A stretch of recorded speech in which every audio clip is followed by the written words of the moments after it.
আশুলিয়ার পল্লী বিদ্যুৎ এলাকায় ইসমাইল হোসেন নামের এই ব্যক্তির বসবাস। গত বছরের ১ মার্চ স্থানীয় সন্ত্রাসীদের আক্রমণে আহত হন ইসমাইলের অভিযোগ, পুলিশের সহযোগিতায় তাকে পিটিয়ে পঙ্গু করা হয়।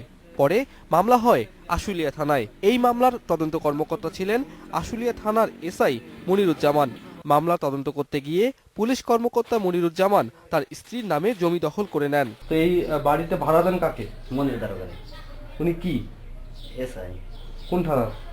আসলে থানা। পরে ইসমাইলকে ফাঁসানো হয় মিথ্যা মামলায়। পঙ্গু ইসমাইল আবারও নির্যাতিত হওয়ার আশঙ্কা করছেন। উনি ওনার বোন নামে এই সম্পত্তি দলিল করে নিছে এবং আমাকে উনি এই এলাকার সন্ত্রাসী দিয়া আমাকে মারায় আমার মাথা ফাটাইছে, হাড় ভেঙে ফেলাইছে। অভিযুক্ত পুলিশ কর্মকর্তা মনিরুজ্জামান ক্যামেরার সামনে কিছুই বলতে রাজি হননি।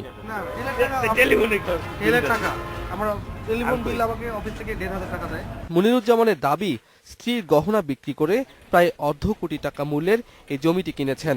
জমি দখল কিংবা টাকার জন্য কাউকে কোনো ধরনের নির্যাতন করেননি।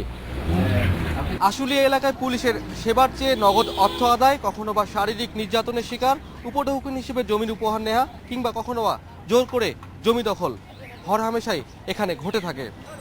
পুলিশের কর্তা ব্যক্তিরা এসব অভিযোগ আমলের নেক আর নানেক। আমরা আশুলিয়া এলাকায় সরজমিনে ঘুরে দেখেছি, সাধারণ মানুষেরা তাদের প্রয়োজনে পারতপক্ষে চেষ্টা করেন পুলিশের দ্বারস্থ না হতে। Shakil Abdullah, independent news, Ashulia, Dhaka.